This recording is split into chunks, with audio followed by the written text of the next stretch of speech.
Police যখন মোবাইলের শেষ ভিডিওটা চালু করলো তখন ঘরে উপস্থিত সবাই একসঙ্গে চুপ হয়ে গেল, কারণ ভিডিওতে যে মানুষটা কথা বলছিল তাকে আগের রাতেই কবর দেওয়া হয়েছিল।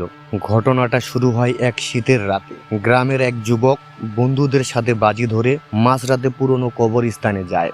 যাওয়ার আগে সে বলে, সবকিছু আমি ভিডিও করে আনবো।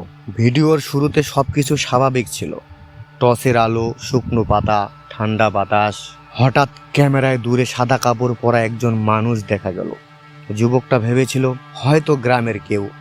সে দৌড়ে কাছে গেল, কিন্তু সেখানে কেউ নেই। ভিডিওতে শুধু শোনা গেল তার কাঁপা গলা,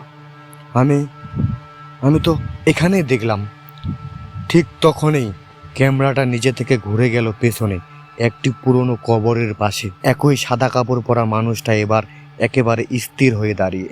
যুবকটা ভয়ে দৌড়াতে শুরু করলো, কিন্তু যতই দৌড়ায় ক্যামেরায় দেখা যায় সেই মানুষটা ঠিক তার পেছনেই হাঁটছে, একই গতিতে, একই দূরত্বে, কোনো শব্দ ছাড়া। তারপর হঠাৎ ভিডিওটা কেঁপে উঠল, স্ক্রিন কালো হয়ে গেল। কয়েক সেকেন্ড পর শুধু একটি বাক্য শোনা গেল, পেছনে তাকিও না। ভিডিওটা এখানেই শেষ। পরের দিন সকালে কবরস্থানের ভেতর থেকে শুধু মোবাইল ফোনটা উদ্ধার করা হয়। কিন্তু অদ্ভুত বিষয় হলো, শেষ ভিডিওর একেবারে শেষ ফ্রেমে ক্যামেরার সামনে দাঁড়িয়ে ছিল একজন। তার মুখ দেখা যাচ্ছিল না, কিন্তু সে ধীরে ধীরে হাত তুলে ক্যামেরার দিকে ইশারা করছিল।